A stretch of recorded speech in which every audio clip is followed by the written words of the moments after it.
The crystal flutes clinked with practiced precision as Father raised his glass, commanding attention from the 200 guests packed into our mansion's grand ballroom.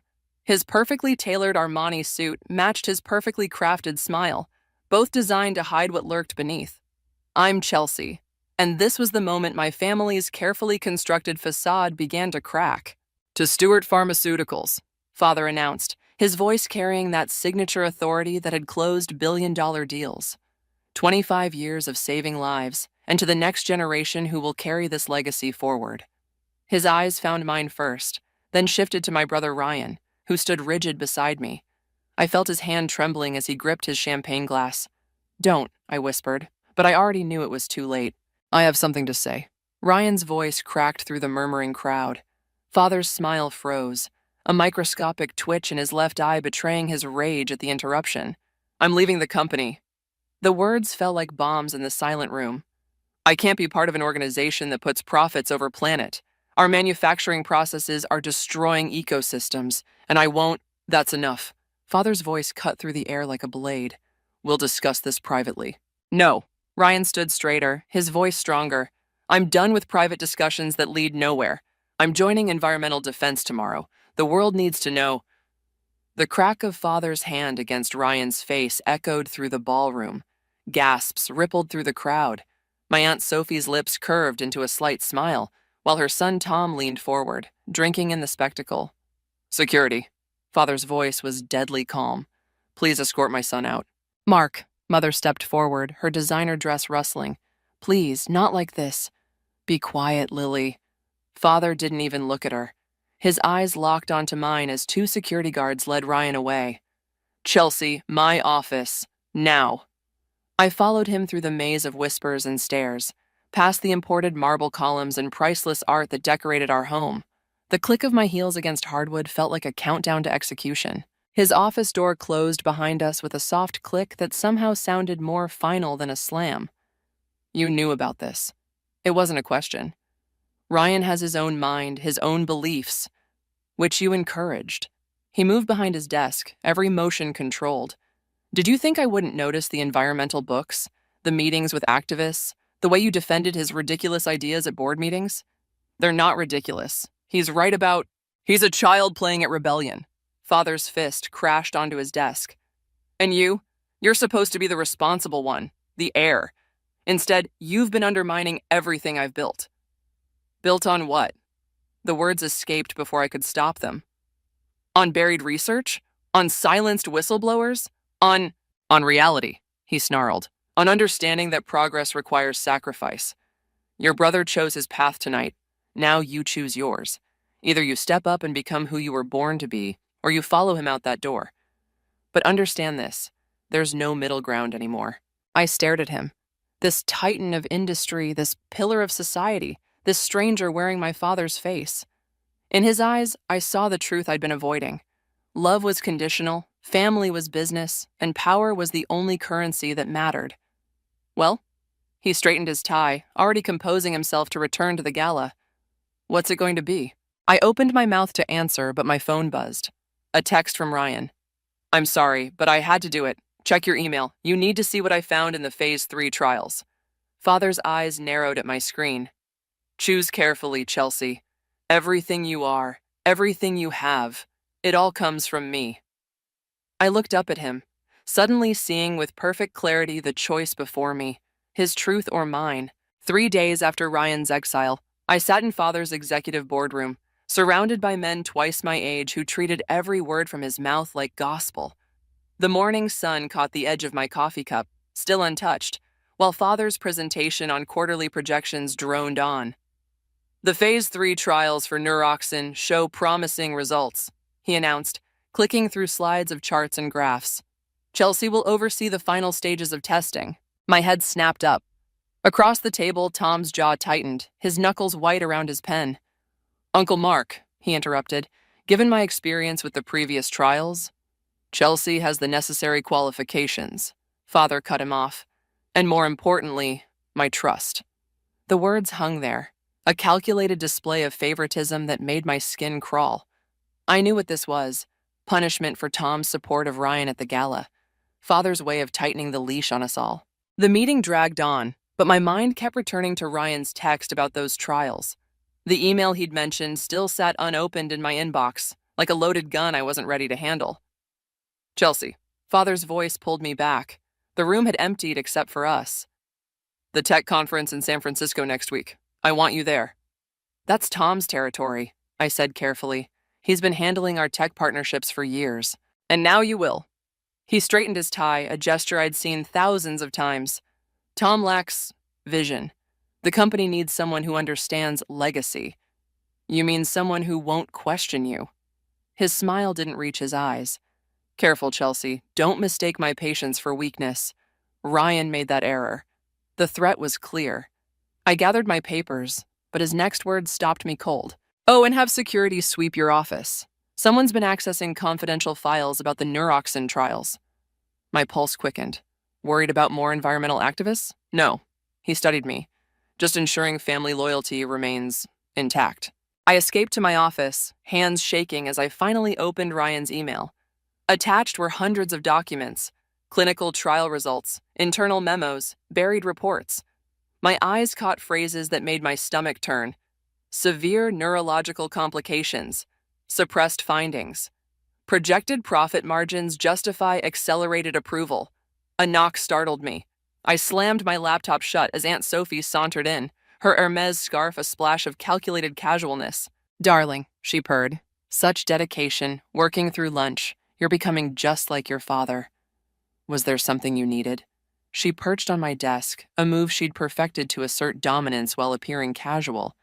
Just checking on my favorite niece. That tech conference will be quite the challenge. Tom's so disappointed. I'm sure he'll survive. Oh, he will. We always do.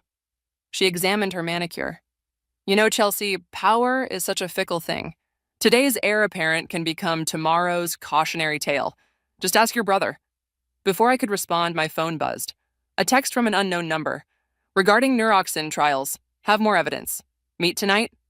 Sophie's eyes narrowed at my screen. I turned it face down, but her smile told me she'd caught enough to be dangerous. Well, she stood, smoothing her designer dress. I should let you get back to work. Those trials won't oversee themselves. She paused at the door.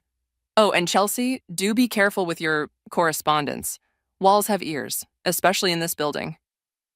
After she left, I stared at the text message, my finger hovering over the reply button. The Neuroxin documents felt like they were burning through my laptop. Father's threats echoed in my head. Sophie's warning hung in the air. My phone buzzed again. Time sensitive, lives at stake, please. I thought of Ryan, somewhere out there fighting for what he believed in. Thought of Father's carefully constructed empire, built on buried secrets and broken lives. Thought of the choice he'd forced on me in his office. Taking a deep breath, I typed, "Where and when?" The response came immediately. "Tonight, 8 p.m., Pier 39, come alone. Come." I deleted the conversation, knowing I'd just stepped onto a path I couldn't retreat from. Outside my office, I heard Tom's voice speaking urgently to someone. Sophie's heels clicked down the hallway. Father's empire hummed around me, a machine fueled by power and secrets, and I was about to throw a wrench into all of it. The ring felt heavy on my finger as I stood in Father's study, my hand intertwined with Ethan's. The antique grandfather clock ticked away seconds that felt like hours. Mother perched on the edge of her chair, while Sophie lounged against Father's desk with practiced nonchalance. "A tech startup," Father said finally, rolling the words around his mouth like spoiled wine. "And what exactly does your company do, Ethan?" "We're developing sustainable energy solutions," Ethan replied, his voice steady. "Our latest project could revolutionize—" "Fascinating," Sophie cut in. "Almost as fascinating as your modest background. Public school, community college, working-class parents." "Aunt Sophie," I warned. But she continued. "I'm simply pointing out that certain adjustments might be necessary. The Stewart name carries expectations." Father stood, moving to the window that overlooked our manicured gardens. "Chelsea understands those expectations. Don't you, dear?" The weight of unspoken threats hung in the air. I thought of the Neuroxin documents, of my secret meeting at Pier 39 last night, of the whistleblower, a former researcher named David, who'd shown me evidence that could destroy everything Father had built. Actually, I straightened my spine. I need to tell you something else. Mother's eyes widened. She knew that tone. the same one Ryan had used before his exile. I'm leaving Stewart Pharmaceuticals. The silence that followed was absolute. Even the grandfather clock seemed to hold its breath. To join Ethan's company? Tom's voice dripped with mock concern as he appeared in the doorway. How romantic. To start my own consultancy, I corrected, focusing on ethical business practices and corporate responsibility. Father turned slowly from the window. Is that so? Yes. And there's something else you should know about the Neuroxin trials. The crystal tumbler in Father's hand shattered against the wall, inches from my head. Mother gasped. Ethan stepped forward, but I held him back. You ungrateful child. Father's voice was deadly quiet. Everything I've built, everything I've sacrificed. Was it worth it? I pulled out my phone, displaying the documents David had given me. Worth hiding the deaths, the brain damage, worth buying off the families and threatening the researchers? Sophie's perfectly maintained composure cracked. You've been meeting with David. You knew? I turned to her, pieces clicking into place. Of course you did. You all did. Chelsea, Mother stood reaching for me. You don't understand. I understand perfectly. I backed away from her touch. Ryan was right about everything. Ryan was weak. Father spat. Just like you're being weak now. That boy has poisoned your mind with his idealistic nonsense. That boy is your son. The words exploded from me. And Ethan is my choice, my future. If you can't accept that, then what? Tom stepped closer, his smile razor sharp. You'll expose the company, destroy thousands of jobs, ruin your own family? Family? I laughed, the sound harsh and foreign. Is that what we are? Because from where I'm standing, we're just pawns in his game of legacy and control. Father moved with surprising speed, grabbing my arm. You will not throw away everything I've built for some middle-class nobody with delusions of changing the world. Mark! Mother's voice cracked like a whip. Let her go! But it was Ethan who stepped between us, his presence calm but unmovable. Take your hands off her. The room froze. Nobody had ever dared speak to Father that way in his own house. Get out! Father's voice trembled with rage. Both of you. If you walk out that door, Chelsea, don't ever come back. You'll have nothing. No money, no connections, no family. I looked at Mother, saw the tears in her eyes, at Sophie's triumphant smirk, at Tom's calculating gaze, finally at Father, this stranger wearing familiar features, twisted by power and pride.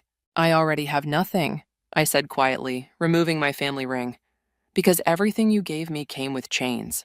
I placed the ring on his desk, took Ethan's hand, and walked toward the door.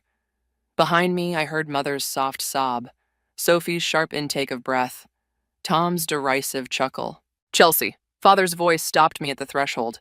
If you do this, if you expose those documents, I will destroy him. His eyes fixed on Ethan. Everything he's built, everything he hopes to build, I will burn it all to the ground. I turned back one last time, meeting his gaze.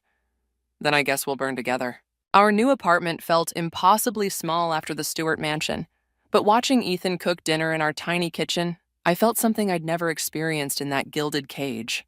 Peace. Your mother called again, he said, stirring pasta sauce. Third time this week. I deleted the voicemail without listening. Any word from the investors? Meeting tomorrow. He hesitated. Tom showed up at our office today. The wooden spoon in my hand snapped. What did he want?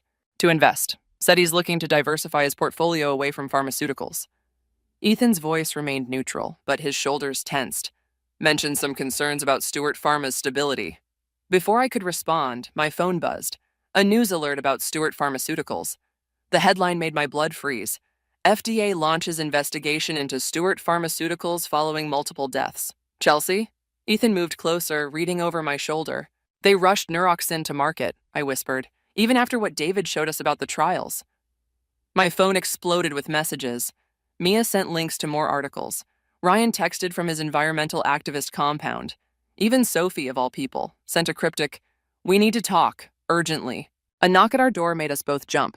Through the peephole, I saw Mother standing there, looking nothing like the polished society wife I'd grown up with. Her hair was disheveled, her designer clothes wrinkled. "Please," she said through the door. 5 minutes. Ethan squeezed my shoulder. Your choice. I opened the door. Mother rushed in, clutching her tablet. Have you seen the reports? Tom's been falsifying safety data, pushing through approvals without proper testing. Your father, he's not well. The board is meeting tomorrow to discuss removing him. And you came here because? Because Sophie and Tom are making their move. They're using this crisis to take control of the company. She pulled up internal emails on her tablet. Look, they've been planning this for months. The Neuroxin scandal, the FDA investigation, they orchestrated all of it. Why should I care? I'm out. Done. Remember? Because people are dying, Chelsea. Her voice cracked. Real people. And because Tom's next target is Ethan's company. Ethan stepped forward. The investment offer. Mother nodded. It's a hostile takeover attempt. They'll use Stewart Pharma's remaining resources to absorb your company, then strip it for parts. They're desperate for cash after what they've done to the family business. My laugh sounded hollow. Karma's a bitch, isn't it? Chelsea, Mother grabbed my hands. I know what your father did was unforgivable, but this isn't about him anymore. Tom and Sophie will destroy everything in their path, including the good work you and Ethan are trying to do. My phone buzzed again. David, the whistleblower. Need to meet. Have proof of Tom's involvement in patient deaths. Not safe to talk here. I can't get involved, I said, but the words felt weak even to me. I walked away. Did you? Mother's eyes were shrewd. Or are you just waiting for the right moment to strike back? Ethan moved to the window, watching the street below. We've got company. Black SUV, tinted windows. Been there since your mother arrived. Mother's face paled. They followed me. I'm sorry, I didn't think. Who's they? I demanded. Tom's new security team. Ex-military. They've been watching all of us since the FDA announcement. My phone lit up with another message, this time from Ryan. Don't trust Mom, it's a trap. Call me. I looked at Mother, really looked at her. The dishevelment seemed too perfect, the timing too convenient. Why are you really here? She met my gaze steadily. Because sometimes the only way to protect what you love is to destroy what threatens it. She stood, smoothing her wrinkled clothes with suddenly steady hands. You're not the only one who's been playing a long game, darling. The pasta sauce burned on the stove, filling our tiny apartment with acrid smoke. Outside, car doors slammed. Mother's phone chimed with a text, and for a split second, I glimpsed the sender's name, Sophie. Choose quickly, Chelsea, Mother said, moving toward the door. Tomorrow's board meeting will change everything. Question is, which side of history do you want to be on? She left us standing there, the smoke alarm shrieking overhead, as multiple sets of footsteps echoed up the apartment stairs. Ethan grabbed my hand, his expression grim. Back door? He asked quietly. I squeezed his hand, thinking of David's evidence, Ryan's warning, Mother's subtle threat, and Tom's approaching thugs. No, we stop running. It's time to fight fire with fire. The footsteps grew closer. The cream-colored invitation sat on our kitchen counter like a loaded gun. Father's 60th birthday celebration, printed in gold leaf, as if luxury could mask manipulation. I'd been staring at it for 3 days, while Ethan pretended not to notice my growing obsession. David's dead. Mia's voice crackled through my phone. They're calling it suicide. The coffee mug slipped from my hand, shattering against the tile. Ethan's head snapped up from his laptop. When? Last night. Pills. But Chelsea, he sent me something first. Files. About Tom's involvement in the Neuroxin deaths. My hands trembled as I cleaned up the broken ceramic. Send them to me. Already did. But be careful. The detective mentioned surveillance footage of men entering David's apartment before... A sharp knock interrupted her. Through our apartment's thin walls, I heard Sophie's voice. Chelsea, we need to talk about your father's party. I have to go, I whispered to Mia, ending the call. Ethan moved closer. We don't have to open the door, but I was already moving, anger and adrenaline propelling me forward. Sophie stood in our hallway, looking expensive and dangerous in her Chanel suit. Darling, she air-kissed my cheek. This little experiment in independence is charming, but it's time to come home. Your father's not well. Funny timing. I kept my voice steady. Right after David's suicide. Something flickered in her eyes. Such a tragedy. Depression is a terrible thing. Is that what Tom's calling it? Her smile tightened. I don't know what you think you know. I know enough. I stepped closer. About the falsified trials, the covered-up deaths, the bribes. David showed me everything before you had him killed. Careful, Chelsea. Her voice dropped. Accusations like that could be dangerous. For everyone. Her eyes flicked to Ethan, still watching from the kitchen. Your father's birthday party, tomorrow night. Come alone. We'll discuss your concerns there. Is that a threat? It's an opportunity to protect what matters. She pressed something into my hand, a USB drive. Preview of tomorrow's board presentation. Tom's quite proud of his plan to acquire Ethan's company. Such innovative technology. Shame if something happened to it. My fingers closed around the drive. Get out. After she left, Ethan touched my shoulder. We could leave, start over somewhere else. They'd follow us. I plugged the drive into my laptop. Besides, I'm done running. Documents filled the screen. Acquisition plans, shell companies, evidence of corporate espionage against Ethan's firm. My phone buzzed with a text from Ryan. Got your message. Meeting set with environmental defense lawyers tomorrow. They're ready to move on the neuroxin evidence. Another text arrived, from Mother. Whatever Sophie told you, don't trust it. Meet me tonight, alone. Ethan read over my shoulder. It's a trap. Everything's a trap. I stood, pacing our small living room. David's dead because he tried to expose them. They're coming for your company. Father's birthday party is just another power play, and I'm supposed to choose sides in their game. So don't play. That's not an option anymore. I showed him the latest news alert. Stewart Pharmaceuticals' stock plummets amid corruption allegations. Chelsea. Ethan's voice was gentle. Revenge won't bring David back. Or fix your family. This isn't about revenge, but even I heard the lie in my voice. It's about justice. Is it? He picked up Father's invitation. Because from here, it looks like you're letting them pull you back into their world. The world you fought so hard to escape. Before I could respond, my phone lit up with an email from Tom. Subject line, about tonight's accident. My blood ran cold as I opened the attached photo. Ethan's office building, smoke pouring from broken windows. The message read, electrical fire, such a shame. Tomorrow's party would be a good time to discuss preventing future accidents. Ethan's phone started ringing. His business partner, probably reporting the damage. He answered, moving to the kitchen, his face tight with controlled anger. I stared at Father's invitation, hearing Sophie's threats, seeing David's dead face in my mind. The USB drive hummed with dangerous secrets. My phone blinked with messages from Mother, Ryan, Mia, each pulling me in different directions, each hiding their own agenda. Tomorrow night, Father's birthday, the board presentation, environmental defense lawyers, all the pieces moving into place for a final confrontation. I'm going, I said when Ethan returned. Alone. Chelsea.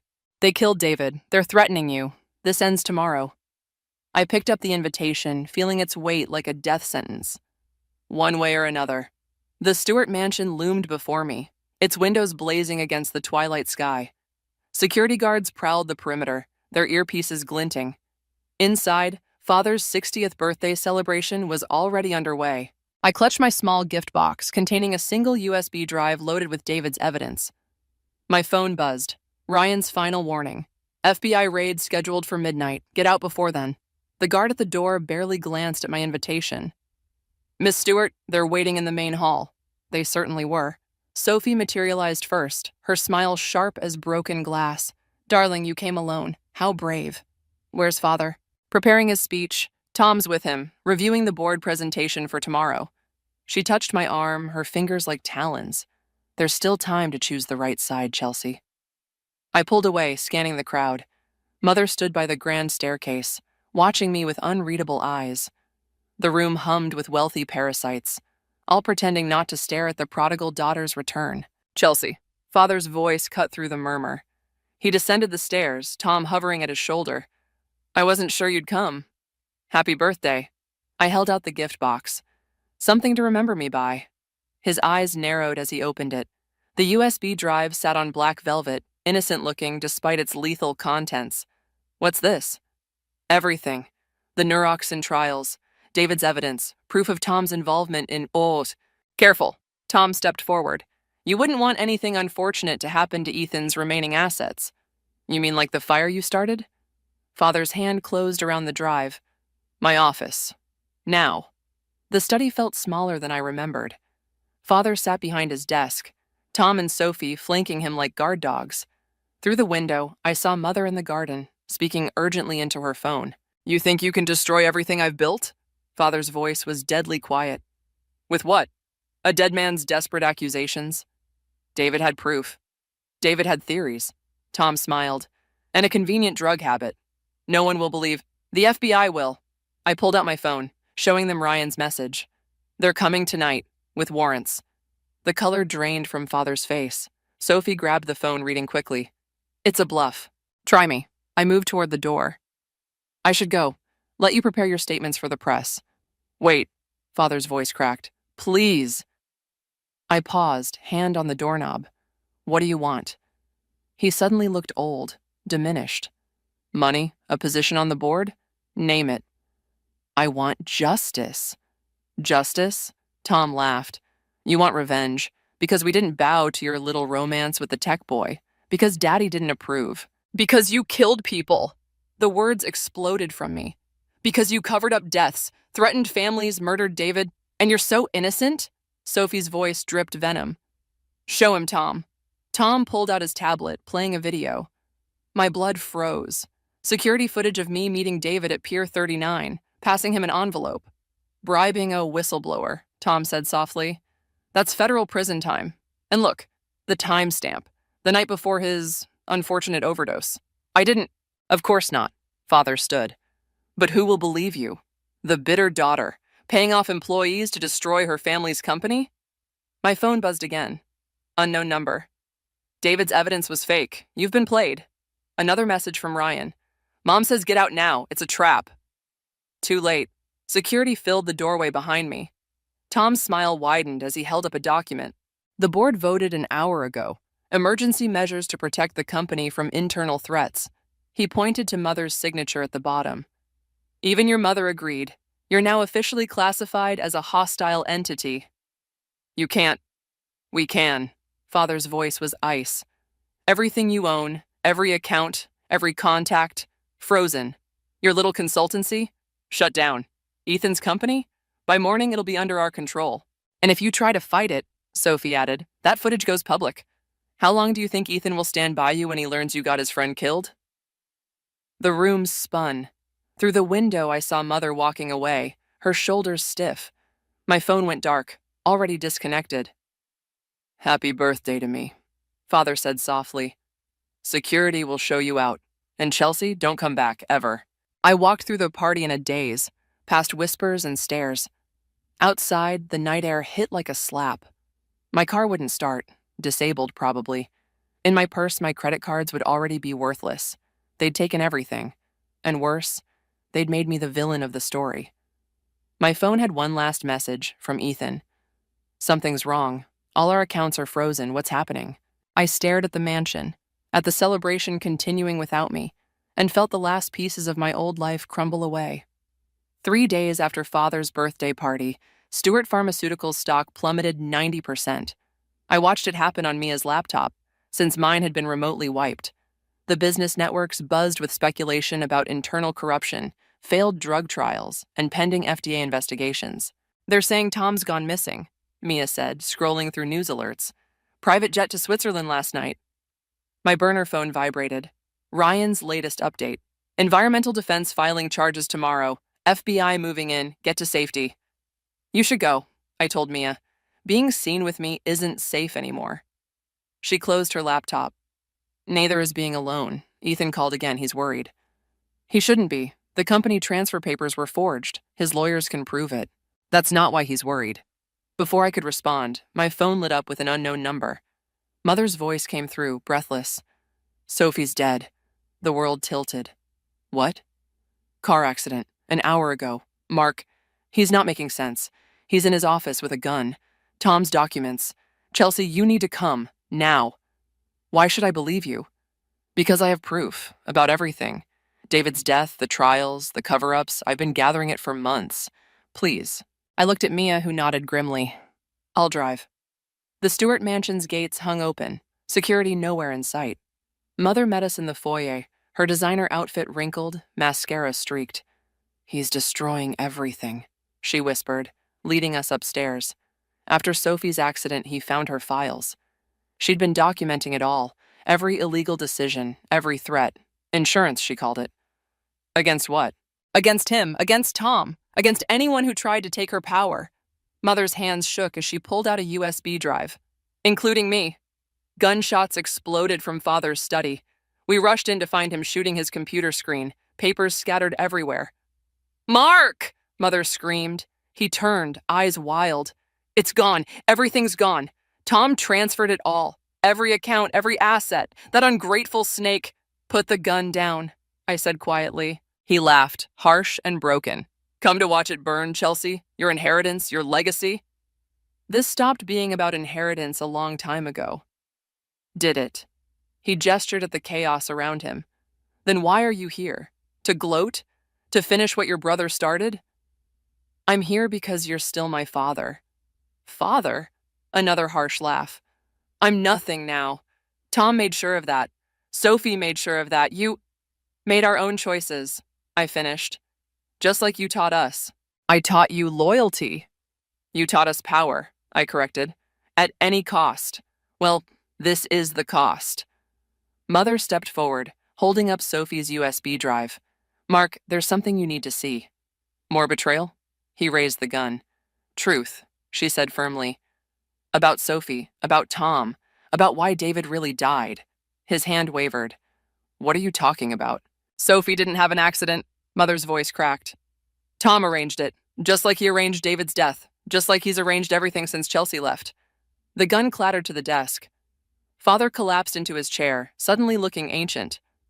Why? Because you taught him too well, I said softly. Power at any cost, remember? Mother plugged in the drive, pulling up documents. Tom's been embezzling for years. Sophie found out, threatened to expose him, so he eliminated the threat, just like he tried to do with Chelsea. Father stared at the screen, at the evidence of his legacy's true cost. Outside, sirens wailed in the distance. They're coming, Mother said quietly. FBI, SEC, everyone. Tom's gone, but they'll want someone to blame. Father picked up the gun again, his hand steady now. I built this empire, and now you can choose how it ends, I said. Running like Tom or facing it like a Stewart. He looked at me for a long moment. When did you become so strong? When you forced me to choose between power and principle. The sirens grew closer. Father stood, straightening his tie one last time. Lily, call our lawyers. Chelsea, he hesitated. Take care of your brother, and that boy of yours. What are you going to do? He smiled sadly. What I should have done years ago. Protect my family. As FBI vehicles swarmed the driveway, Father walked calmly downstairs to meet them, leaving his empire of shadows behind. Mother touched my arm. It's over. But watching Father surrender, I realized it wasn't over. It was just changing shape, like all inherited sins do. The true cost of power was still being tallied, and somewhere in Switzerland, Tom was plotting his own revenge. Some legacies never die. They just wait for the next generation to claim them. The Stewart Mansion's auction drew a smaller crowd than expected. I watched from the garden as strangers picked through the remains of our legacy. Antique furniture, rare art, generations of carefully curated wealth reduced to lot numbers and bid cards. Mother appeared beside me, her designer clothes replaced by simple business wear. The prosecutors offered your father a deal this morning. And? He refused, said the truth matters more than freedom now. She handed me an envelope. He wanted you to have this. Inside was a single sheet of Stewart Pharmaceuticals letterhead, bearing Father's precise handwriting. I was wrong about power. It's not what we take. It's what we leave behind. The garden path crunched with approaching footsteps. Ryan, looking oddly formal in a suit, stopped short when he saw us. The environmental defense team is ready, he said quietly. They need your final statement. Mother squeezed my hand before walking away, leaving us alone among the roses she'd tended for decades. Tom's been spotted in Geneva, Ryan continued. Interpol's closing in. Let them have him. I folded Father's note carefully. We have more important work to do. Inside, the auction reached our father's prized art collection. Through the window, I watched Ethan examining the accounting ledgers with federal investigators, his integrity unchanged by the chaos around him. My phone buzzed. Mia, with news about the victims' compensation fund we'd established. The Neuroxin families would receive their first payments tomorrow. Not enough to heal their losses, but a start toward justice. Chelsea. Mother's voice drew me back. She held out a small box. I should have given you this sooner. Inside lay her grandmother's ring, the one she'd worn every day of her marriage. I can't. You can. Because you understand what I never did. Power isn't in the wearing of it. It's in the choosing. The auction hammer fell on the last lot. In the driveway, reporters gathered for Father's final press conference, where he would confess to everything. Not for immunity or mercy, but because truth had become his last remaining currency. Ethan joined us, his face grim. They found Sophie's complete records. The board manipulation, the threats against David, everything. It goes back decades. And now it ends, I said firmly. Does it? Ryan gestured at the mansion. Empires don't die quietly, Chelsea. They leave echoes. As if proving his point, my phone lit up with an anonymous text.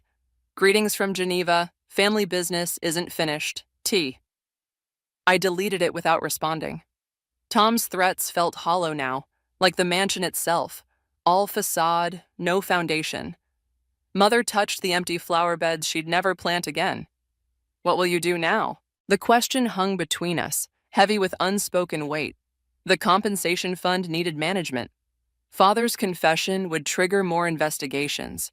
Somewhere in Switzerland, Tom plotted his revenge. But watching Ethan coordinate with the victims' lawyers, seeing Ryan's passionate work with environmental defense, feeling Mother's quiet strength beside me, I realized the answer had been there all along. We rebuild, I said simply. Not empires or legacies, something better. The Stewart name isn't who we are anymore. I touched her grandmother's ring, feeling its weight. We're something new now. The auction crowd dispersed, leaving the mansion echoing with footsteps of departing strangers. Soon it would become something else. A museum, a school, a monument to power's cost. Father's note crinkled in my pocket as I took one last walk through the garden. The roses would bloom for new owners now. The paths would carry different feet. The legacy would fade like all things do. But standing there, watching Mother embrace Ryan, seeing Ethan's unwavering support, I understood Father's final lesson. Power wasn't in what we built or broke or avenged. It was in what we chose to grow instead. I left the garden gate open behind me, letting the past flow out like tide water. Tomorrow would bring new challenges. Tom's threats, Father's trial, the endless work of making amends. But for now, this was enough. The truth unveiled, justice begun, and family redefined not by blood or legacy, but by the choices we made in power's wake. Some would call it karma, others, justice. But as I walked away from the Stewart mansion one last time, I called it something simpler: freedom. The taste of birthday cake turned to ash in my mouth as I stood in our living room doorway, watching my parents methodically pack away their lives into neat, labeled boxes. My 21st birthday, and they couldn't even wait until after the celebration to drop their bomb. I'm Amelia, and this is the moment my family shattered. You weren't supposed to be home for another hour, Mother said, not even looking up from the box she was taping shut. Her perfectly manicured nails gleamed as she smoothed down the packing tape with practiced efficiency. The salon finished early. My voice sounded hollow, even to my own ears. What's happening? Father emerged from their bedroom carrying another box. We're moving to Singapore. The opportunity came up suddenly, and we had to act fast. Singapore? The word felt foreign on my tongue. When? Tonight. Mother's voice carried that familiar clinical tone she used when delivering bad news to her patients. Our flight leaves at midnight. I stepped further into the room, my new dress suddenly feeling too tight, too constraining. But what about me? They exchanged that look, the one they'd perfected over years of silent communication. Finally, Father set down his box and cleared his throat. You're 21 now, Amelia. An adult. You've always been independent, and frankly, this is better for everyone. Better? The word came out as a whisper. You've been a hindrance to our plans for years, Mother said, still focused on her packing. We've put off this move 3 times already because of your various situations. My hands began to shake. Situations? You mean my hospitalization after the car accident? My college graduation? Among other things. She finally looked up, her eyes cold and distant. The truth is, we've outgrown this life, this town, this... She waved her hand vaguely in my direction. We need more. More than your daughter? My voice cracked. Father stepped forward, reaching for his wallet. We're not completely abandoning you. There's enough in this account to cover 6 months of rent and expenses. By then, you should have figured out your next steps. The credit card he held out seemed to mock me. You've been planning this. How long? Does it matter? Mother interjected. The decision is made. We've already signed the contracts, sold the house. The new owners take possession next week. I felt the room spinning. Where am I supposed to go? You're a smart girl, Father said, dropping the card on a nearby box when I didn't take it. You'll figure it out. You always do. Maybe your grandmother will take you in, Mother added, her tone suggesting she'd already discussed this with Grandma Evelyn. She's always been overly attached to you anyway. The carefully arranged flowers on the coffee table caught my eye, my birthday bouquet, delivered this morning with a card that read, "To our dearest daughter." The lies were everywhere, wrapped in pretty paper and false smiles. I got into medical school, I said quietly. I was going to tell you tonight at dinner. I got the acceptance letter yesterday. For the first time, Mother's movements faltered. Father's expression flickered with something, pride, regret, before smoothing back into careful neutrality. That's wonderful, he said, but his eyes were already drifting back to the boxes. You'll do well, I'm sure. We need to finish packing, Mother added, effectively ending the conversation. The movers will be here in an hour for the boxes we're shipping. I stood there, watching them resume their methodical dismantling of our family home, feeling like a ghost in my own life. The birthday dress I'd spent hours choosing suddenly felt like a costume, a child playing at being grown up while the adults made the real decisions. My phone buzzed in my purse. Probably Ethan, wondering why I wasn't at our meeting spot for the birthday dinner he'd planned. How could I tell him that while I was getting my hair done for our celebration, my parents were plotting their escape? I turned and walked out, leaving behind the credit card, the flowers, and the last remnants of my childhood illusions. They didn't call after me. They didn't even look up.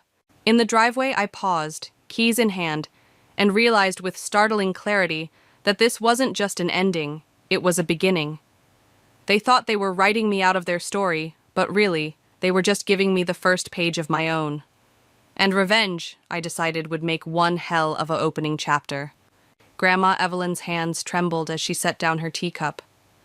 3 days since my parents' departure, and the betrayal still hung thick in the air like smoke after a house fire. They've been planning this for over a year, she said, sliding a stack of papers across her antique coffee table.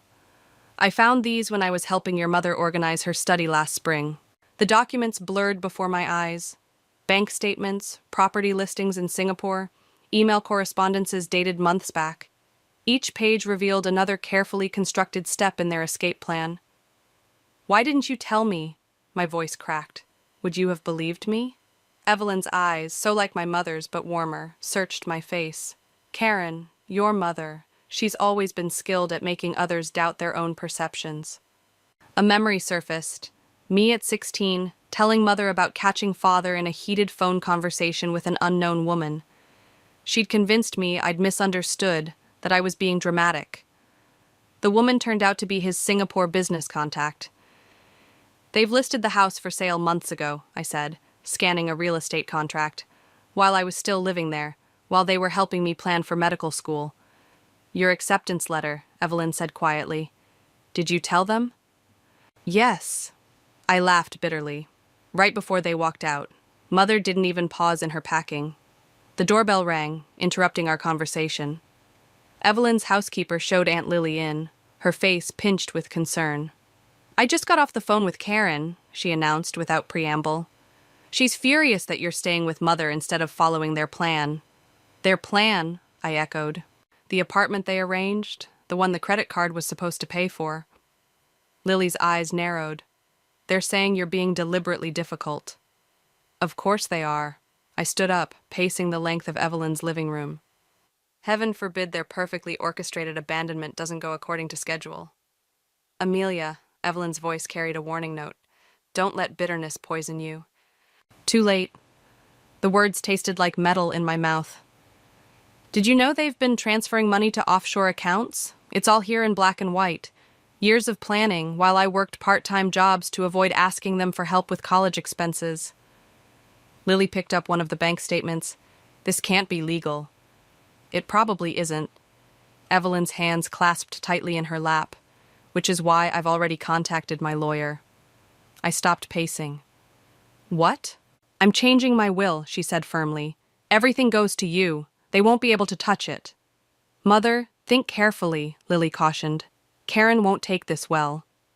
Karen stopped being concerned about my wishes the day she decided to abandon her only child.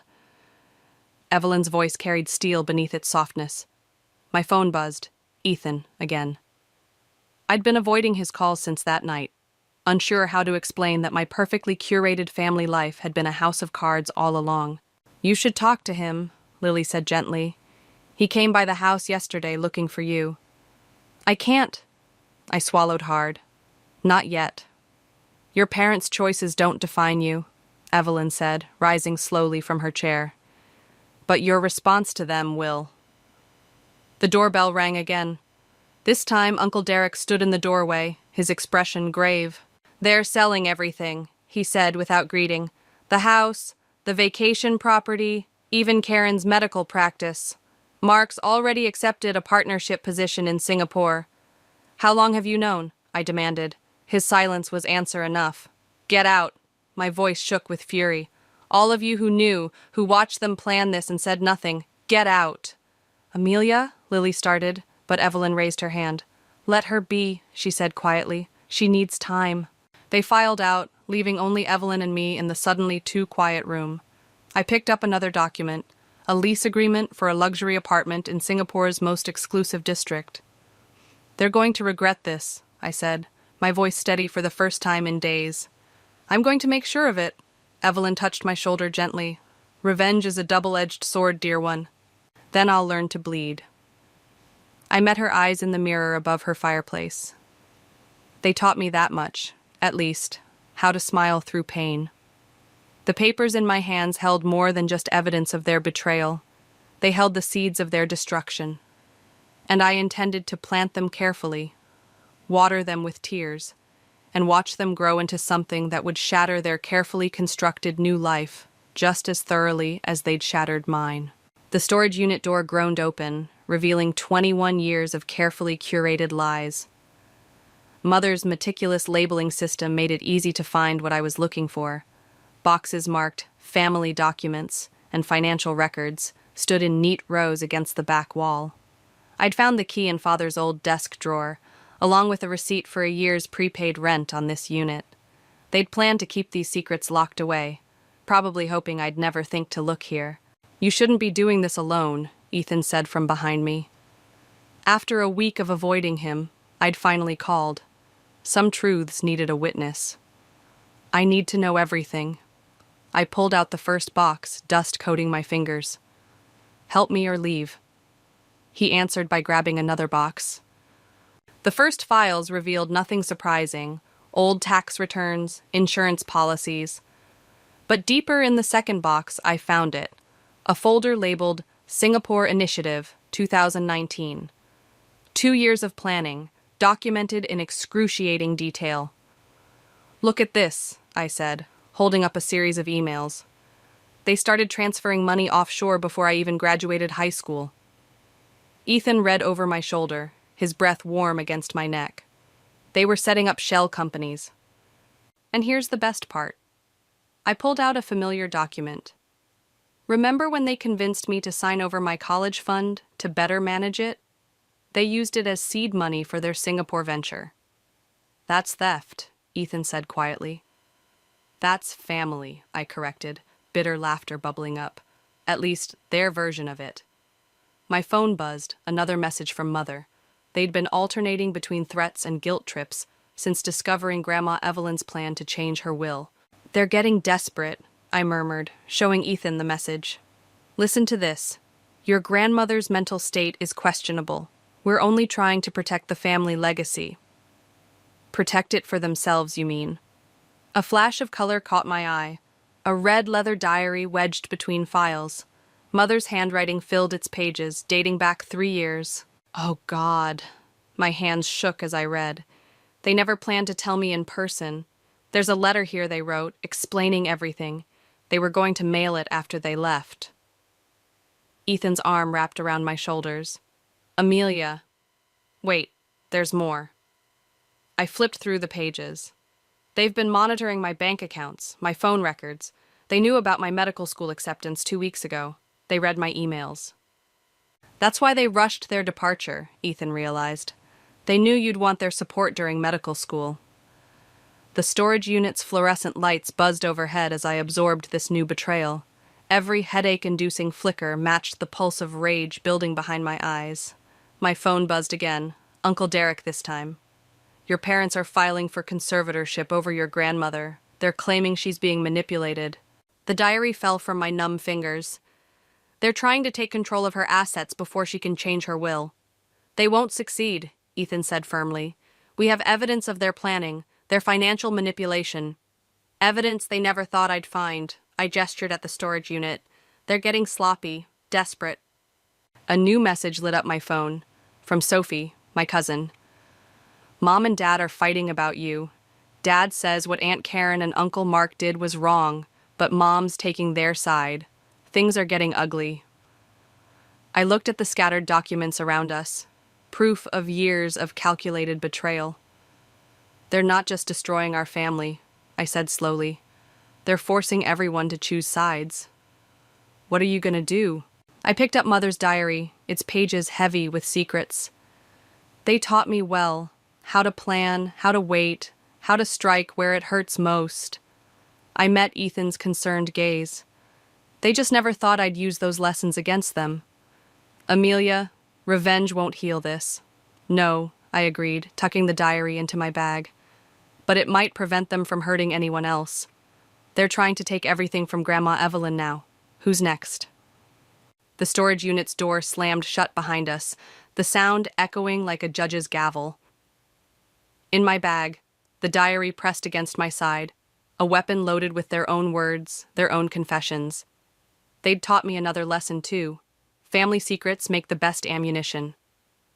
The engagement ring caught the morning light as I twisted it around my finger. Ethan had proposed last night, after weeks of careful planning. It should have been the happiest moment of my life. Instead, I sat in Grandma Evelyn's lawyer's office, watching my world tilt on its axis once again. Your parents' legal team has filed an emergency petition, Mr. Chen said, sliding documents across his desk. They're claiming elder abuse and undue influence. Evelyn's hand found mine under the table. They won't succeed. They don't need to succeed, I said, the realization hitting me like ice water. They just need to drag this out long enough to drain your resources. There's more. Mr. Chen's expression tightened.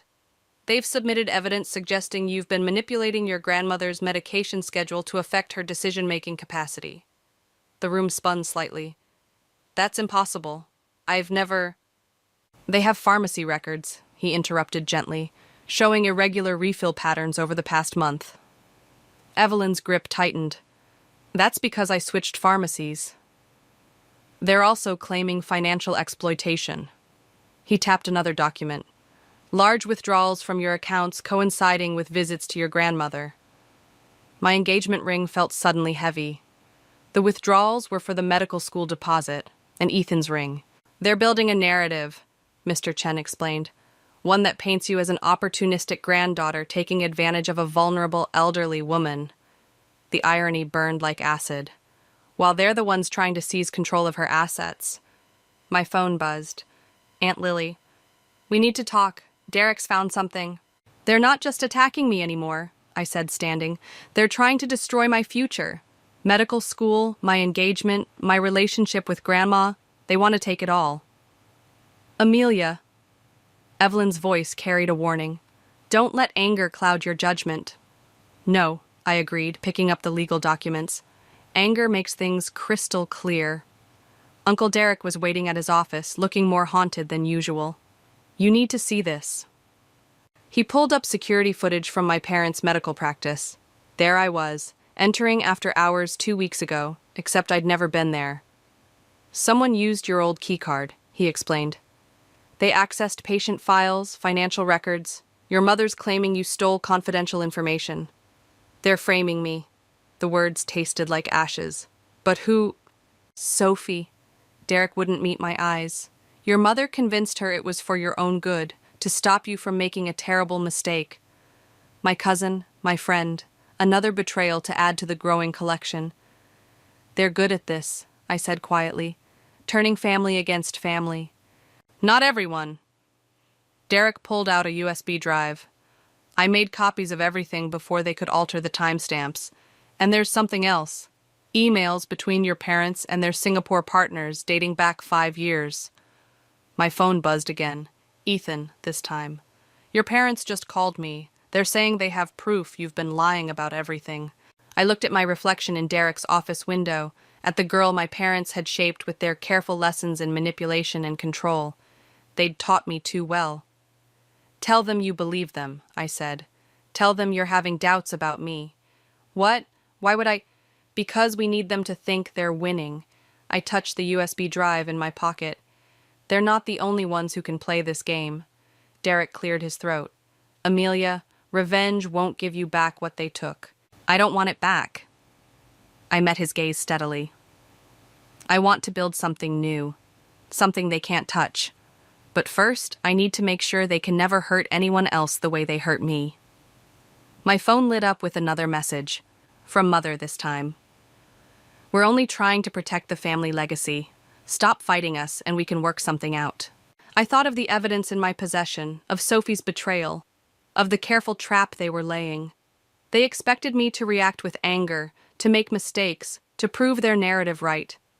Instead, I would give them exactly what they wanted: a daughter who appeared to be falling apart under pressure. Let them think they were winning. After all, they'd taught me the most important lesson of all: the best revenge is served with a smile. The whispers followed me through the hospital corridors like poison gas. 2 nurses stopped talking when I passed, their eyes sliding away from mine. In the cafeteria, a group of residents huddled over their phones, glancing up at me with poorly concealed interest. I found out why when I checked my email. Someone, Mother, obviously, had sent an anonymous letter to the medical school board questioning my mental stability and ethical fitness. Copies had gone to every major hospital in the region. "They're saying you manipulated your grandmother's medical records," Sophie said, appearing beside me like a ghost. "And that you're unstable, potentially dangerous to patients." I closed my laptop slowly. "Is that why you helped them frame me at the clinic? Because you believe I'm unstable?" She flinched. "I didn't. They said it was for your own good, that you needed help." "Help?" I laughed, the sound sharp enough to make nearby students turn. "Like how they helped me by stealing my college fund? Or by abandoning me on my birthday?" "That's not—" She stopped, twisting her hands. "They're saying you've been lying about everything. That you're the one who—" "Get out!" My voice was steady, even as my hands shook. "And tell them their plan worked. Everyone's talking about the unstable med student who might snap at any moment." My phone buzzed. Ethan, canceling our dinner plans. Again. His messages had grown increasingly distant since my parents contacted him. Another email arrived, from the medical school board. My admission was under review pending investigation. I walked out of the hospital into the rain, not bothering with an umbrella. The water mixed with tears I refused to acknowledge. "Amelia." Uncle Derek stood by my car, holding a folder. "You need to see this." Inside were printouts of more emails, my parents coordinating with their lawyers, planning each step of my destruction. They'd anticipated every move, set up every domino perfectly. "They're thorough," I said, voice hollow. "I'll give them that." "There's more." Derek hesitated. "They're planning to have Evelyn declared incompetent. They've already lined up doctors willing to testify." My hands crumpled the papers. Of course they have. Mother probably treated their children for free, built up favors over years. You need to stop fighting them, he said quietly. They won't stop until they've destroyed everything you care about. I looked at my reflection in the car window, at the girl they'd created, the one they thought they could control or destroy at will. No. Amelia. They want me to break? I turned to face him. Fine, I'll break. I'll have a very public meltdown. Give them exactly what they want. Let them think they've won. And then? I pulled out my phone, scrolling through the evidence I'd gathered. Then I'll show everyone exactly who they really are. Every manipulation, every lie, every betrayal, documented in their own words. They'll never forgive you. Good. I got into my car, because I'll never forgive them either. At home, Grandma Evelyn was waiting with Aunt Lily. Their faces told me they'd heard the news. They're saying terrible things about you, Lily said, reaching for me. I stepped back. They're saying true things about themselves. They just don't know it yet. Revenge won't heal this wound, Evelyn warned. I don't want healing. I pulled out Mother's diary, the USB drive, the emails. I want justice, and I want them to feel what I felt, watching everything they built crumble around them. My phone lit up with another message, from Mother. Stop this now, and we can still fix things. You're only hurting yourself. I thought of the medical school board, of Ethan's growing distance, of Sophie's betrayal. They were right, I was hurting. But pain, I'd learned, could be weaponized. I'm going to give them exactly what they want, I told Evelyn and Lily. The unstable daughter, the family scandal, the public meltdown, and when they're celebrating their victory, when they think they've finally broken me completely. I left the sentence unfinished, but I could see in their eyes that they understood. Sometimes the only way to win against masters of manipulation is to play their game better than they do, and they'd taught me so very well. The annual family charity gala became my stage for destruction. Mother and Father had flown back specifically for this event. Their reputation demanded it. They'd spent 20 years building their image in this community, and I was about to tear it down in 20 minutes. I wore red, their favorite color for special occasions, the dress they'd bought me for my college graduation before they'd decided I was disposable. Ethan stood across the room, deliberately avoiding my eyes. He'd chosen his side. You shouldn't be here, Sophie whispered as I passed. Everyone's talking about your condition. That's the point. I smiled, the expression sharp enough to make her step back. Mother held court near the stage, elegant in black silk, while Father worked the room with practiced charm. They'd orchestrated everything perfectly, the sympathetic whispers about their troubled daughter, the concerned glances, the carefully crafted narrative of parents trying to protect their unstable child. Ladies and gentlemen, the event coordinator announced, we'll now hear from Dr. Karen about this year's charitable initiatives. Mother approached the podium, radiating professional warmth. I moved closer, USB drive heavy in my clutch. Before we begin, I called out, my voice carrying across the suddenly quiet room, I think we should discuss a different kind of charity. The kind that involves stealing from your daughter and abandoning her on her birthday. The silence turned sharp. Mother's smile didn't waver. Amelia, sweetheart, this isn't the time or place for... It's exactly the time. I pulled out my phone, connecting it to the presentation system. Let's talk about offshore accounts, about forged documents, about 20 years of calculated manipulation. Father appeared at my elbow, gripped tight on my arm. You're making a scene. No, I corrected, shaking free. I'm telling the truth. Finally. The first email appeared on the screen. Mother discussing their escape plans years ago, then bank statements, legal documents, their carefully documented betrayal displayed in high definition. She's unwell, Mother announced to the crowd, voice thick with manufactured concern. We've tried to keep this private, but... Private? I laughed. Like how you privately drained my college fund? Or privately planned to have Grandma Evelyn declared incompetent? Murmurs rippled through the crowd. I saw Uncle Derek move toward the exit. Aunt Lily's hand pressed to her mouth, Sophie's face pale with recognition. Then everything went dark. The backup generators kicked in, But the damage was done. My evidence vanished with the power. Father stood by the electrical panel, key in hand. "This is exactly what we've been worried about," Mother said smoothly. "These paranoid delusions, these public outbursts." Security approached, summoned by Father's discreet signal. I saw Ethan turn away, unable to watch. "You taught me too well," I said as they reached for me. "About manipulation, about control, about destroying people while looking like the victim. I learned from the best." "Take her out quietly," Father instructed. "She's clearly having another episode." The crowd parted as security led me away, their faces a blur of pity and secondhand embarrassment, exactly as my parents had planned. Their unstable daughter finally breaking down publicly, proving everything they'd been saying. Outside, the night air hit like a slap. My phone buzzed. "Grandma Evelyn. They're on their way to my house with the doctors. I'm sorry, dear one. I couldn't stop them." Another message followed, from the medical school board. My admission wasn't just under review anymore. It had been revoked. I sank onto the steps, the concrete cold through my dress. They'd won.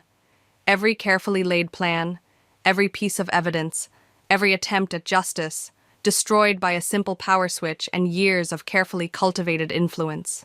A shadow fell over me. Uncle Derek stood there, face grim. "They're having Evelyn committed tonight. They've already filed the emergency papers."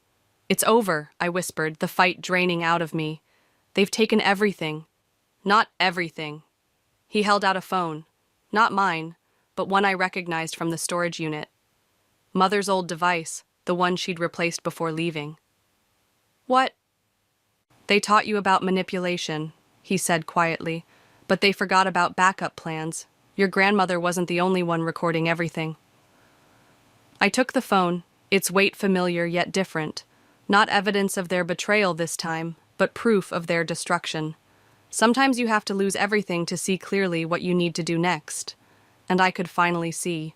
The hospital boardroom felt like a courtroom, with Mother and Father seated on one side, their lawyers flanking them like guards. Grandma Evelyn sat beside me, her hand steady on my arm despite the doctors they'd brought to testify about her condition. I placed Mother's old phone on the table. "Before we begin this competency hearing, there's something everyone needs to see." "More fabricated evidence?" Mother's smile was pristine, practiced. "Sweetheart, you're only making things worse for yourself." I pressed play. Mother's voice filled the room, not her public voice, but the cold one I remembered from that birthday night. The video showed her and Father in their study, dated 3 years ago, discussing their plans in detail. "The Singapore deal is almost final," Father said on screen. "We just need to move the assets quietly, the girls' college fund first, then the offshore accounts." "And Evelyn?" Mother asked. "Once we're established overseas, we'll have her declared incompetent. Everything transfers to us as next of kin." The board members shifted uncomfortably. Mother's lawyer started to speak, but I wasn't finished. "There's more." I switched to a more recent recording, Mother talking to her doctors, arranging false testimony about Evelyn's mental state. Then emails detailing their plans to destroy my medical school prospects. "These recordings are inadmissible," their lawyer protested, "obtained without consent." "By your own phone," I cut in, looking at Mother. "The one you thought you'd wiped clean before replacing it. The one that kept backing up to your cloud account because you never changed the settings." Father's facade cracked first. "You had no right—" "Like you had no right to steal my future?" My voice stayed steady. "To plan my grandmother's imprisonment while pretending to care about her welfare?" "Everything we did," Mother began, her professional mask slipping, "was for the good of—" "Your Singapore dreams?" Evelyn's voice carried unexpected steel. "Your offshore accounts? Tell me, Karen, when did you decide your own daughter was worth less than your ambitions?" The boardroom door opened. Uncle Derek entered with 2 police officers and a man in a suit. "Miss Thompson?" The suit approached. "I'm with the Financial Crimes Division. We'd like to ask your parents some questions about certain irregular transactions and potential elder abuse allegations." Mother's perfect mask shattered. "You wouldn't dare. After everything we've done for you." "Done for me?" I stood, finally letting the rage show. "You stole from me, abandoned me, tried to destroy everything I cared about.